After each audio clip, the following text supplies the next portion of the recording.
Good morning. Good morning. This is Jim Duggan, Assistant Superintendent in Bourbonnais District 53. We wanted to give everybody a quick update regarding the start and end times recommendation that was shared with the Board of Education at this week's school board meeting, and ultimately their decision for start and end times for the 21-22 school year. If we go back a month to the May board meeting, we presented some different options to the Board of Education, and the board rightly asked for more information. They asked for the administration to really evaluate the routes to make sure that we were allocating the appropriate amount of time for routes. They asked us to seek more information from parents regarding plans for ridership for the coming school year, and they asked us to expand our input with the Bourbonnais Education Association to make sure that we're including our staff in this decision. So first thing we did was really kind of tore apart the routes, and thanks to Jackie Hazard, our transportation coordinator, for help with this. This isn't a picture of all of our routes, but this gives everybody an idea about some of the routes, and to make the point here. So this is actually information about our afternoon bus routes, or we have 3 routes, or 3 loads as they call them, to get all the students home from all 5 buildings. So this column here, load number 1, reflects some route times based on our routing software and current ridership for this school year, and it shows that most of the routes, based on current information, are between 35 and 40 minutes. Some as long as 51, but we are making some adjustments to ones that don't fall within that 35 to 40 minute category. But we actually have 17 routes. This gives you a picture of 11 of them, and you can see that almost all the routes, with 2 exceptions, 3 exceptions, are above 35 minutes. Currently, we're allocating 30 minutes for this load, and we're experiencing late buses every day. That impacts instructional time, it impacts families, it impacts everybody.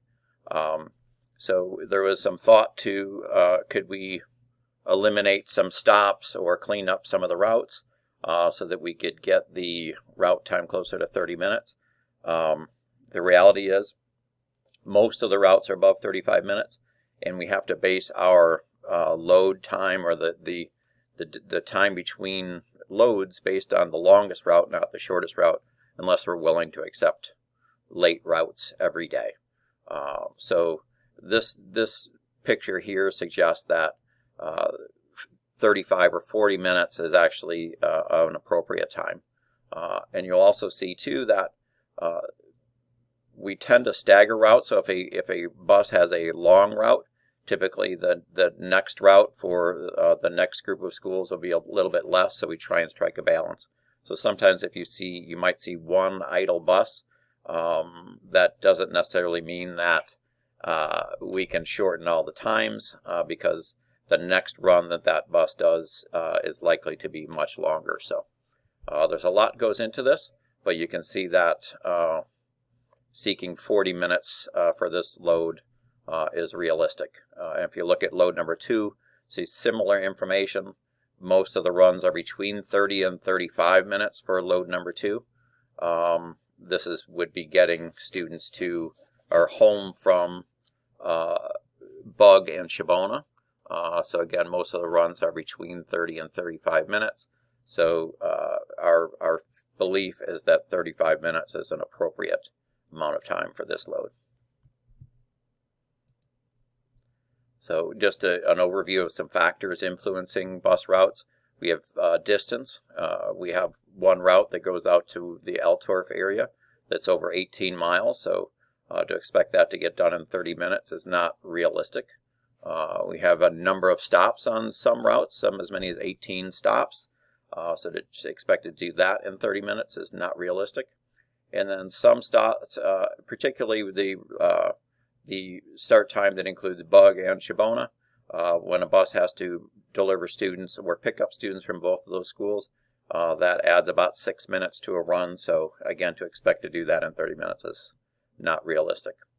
And the last one, a little more complicated, but when we are forced to move students from one building to another because of large class sizes, that creates challenges because we have to pick up or take home students from an area of the district that the bus route typically doesn't go. So that can add 6 or 8 minutes to a run when we have to do that, and that happens every year.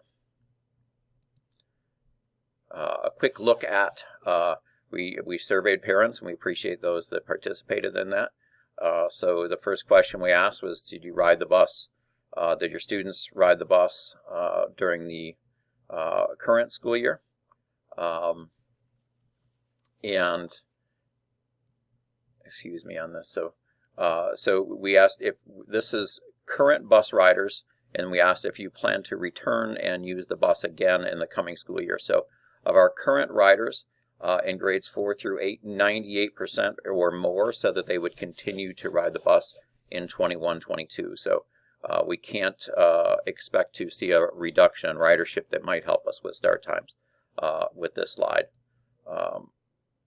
Then we asked riders or parents if your child did not ride the bus in the current year, but did you plan to start riding the bus in 21-22? We had 64% of the parents said yes, they plan to start riding the bus in 21-22. So this reflects an increase in ridership of about 60 students for the 21-22 school year. So that's going to add to ride times, not reduce them.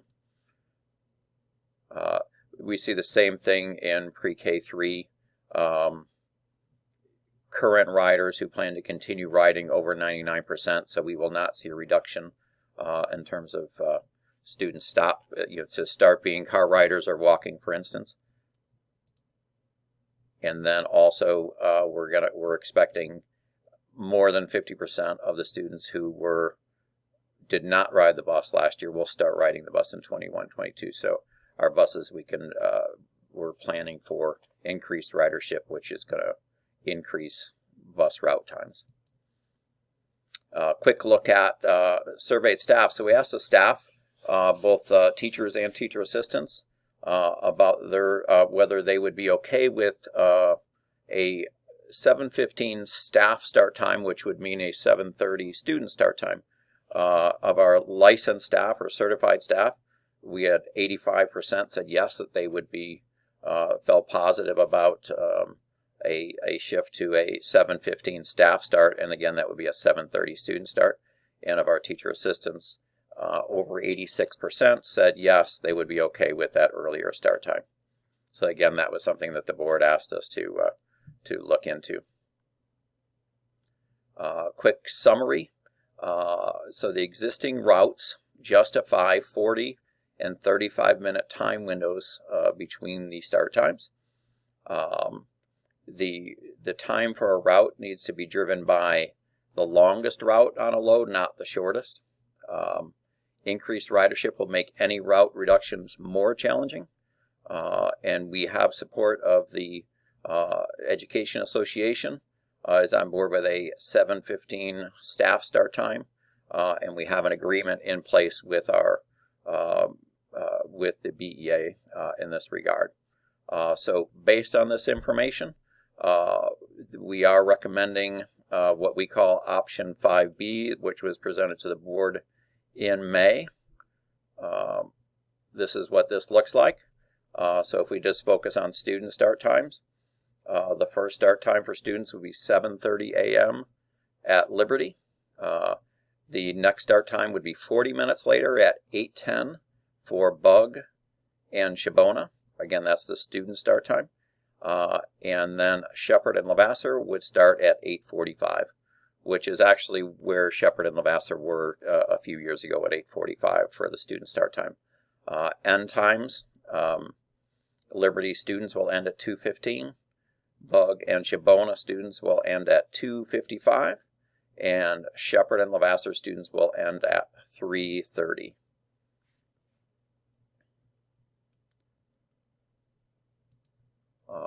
We then had some question and answer session with the Board of Education, and ultimately the Board of Education did approve these start times for the 21-22 school year. So these will be the times. We will be sharing this information on a document with the school schedule. Will be posted today, but we want to make sure that you understood the process and the thinking that went behind this decision. So thank you very much, and as always, please contact us if you have questions about any of this information. Thank you and have a great day.